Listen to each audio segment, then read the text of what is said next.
మీరు ఇంతవరకు చూడని భయంకరమైన పని రాక్షసి ఈ జెబు.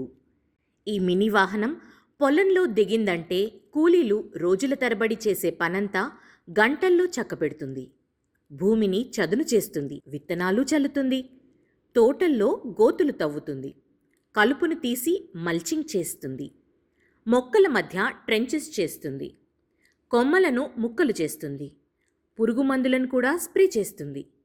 ఇంకా మీరు ఊహించనన్ని పనులు చకచకా చేసేస్తుంది. ఈ జెబు వాహనం మీ దగ్గరుంటే చాలు, పొలంలో 70 పనులకు పైగా ఈజీగా చేసుకోవచ్చు. ఏ పనైనా ఎకరానికి 50 రూపాయలకు మించి ఖర్చు కాదు. నలుగురు కూలీలు రోజంతా చేసే పనిని కొన్ని గంటల్లోనే చక్కబెడుతుంది. డీజిల్తో అవసరం లేదు, బ్యాటరీతో పనిచేస్తుంది. డీజిల్ ట్రాక్టర్ కంటే చాలా తక్కువ ఖర్చవుతుంది. మరో విశేషం ఏంటంటే ఈ వాహనం మీ దగ్గరుంటే ఇతర పొలాల్లో తిప్పుతూ రోజుకు 2000కు పైగా సంపాదించొచ్చు.